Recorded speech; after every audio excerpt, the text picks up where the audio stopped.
Là, c'est tout simple. Il faut pas confondre carte et militant au PS des Bouches-du-Rhône, parce que derrière une carte, il n'y a pas forcément un militant. Et on compte en règle générale plutôt en carte qu'en militant. À l'occasion. Qu'est-ce que vous voulez dire? On peut avoir une carte pour avoir des privilèges et non pas parce qu'on est socialiste? Des congrès du Parti socialiste qui ont lieu tous les 3 ans, les ténors s'échangent plus les cartes que les militants. Et encore une fois, il y a nombre de cartes sont fictives de très longue date. Ça remonte à très longtemps. On se souvient que François Rebsamen, il y a plus de 10 ans, 10-12 ans, lorsque François Hollande était à la tête du PS, a mené soi-disant plusieurs missions justement de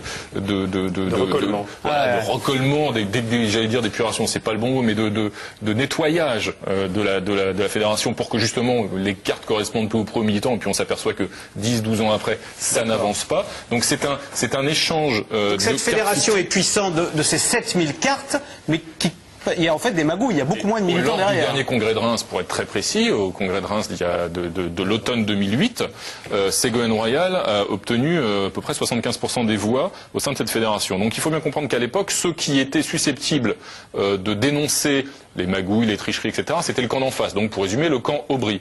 Aujourd'hui, c'est l'inverse. C'est-à-dire que Martine Aubry protège Jean-Noël Guérini, alors que Ségolène Royal et ses amis disent attention, il faut quand même regarder là-dedans. Sauf qu'à l'époque, il y a eu aussi une entente, on s'est mis d'accord au second tour du vote pour le premier secrétaire au congrès de Reims sur le score qui serait attribué aux uns et aux autres. Et il y a eu un accord pour que effectivement Ségolène Royal finisse à 74%, ce qui a permis de l'autre côté à la Fédération du Nord, autre grosse fédération du Parti socialiste, de caler son score de façon à ce que effectivement Martine Aubry soit élue. On se souvient en quelles conditions, un vote qui avait été abondamment contesté. Et encore une fois, juste d'un mot, c'est une très vieille tradition au PS, puisque dès le congrès d'Épinay, donc c'était il y a 40 ans, on disait que pour remporter la tête du PS, il fallait être soutenu par les Bouches du Nord, c'est-à-dire par les Bouches-du-Rhône et le Nord. Ce sont les deux fédérations qui, depuis 40 ans, font la pluie et le beau temps au PS. Alors, on va revenir juste sur l'affaire Guérini. Ce que dit Delis est tout à fait exact, mais il faudrait ajouter que celui qui a réussi à faire de Martine Aubry la reine du PS, c'est Jean-Noël Guérini.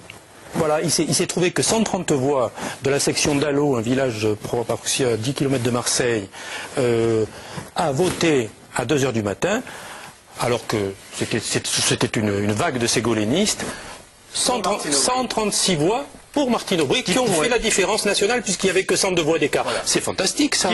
Ce qui pourrait expliquer donc aujourd'hui la reconnaissance de Martine Aubry. La reconnaissance du ventre.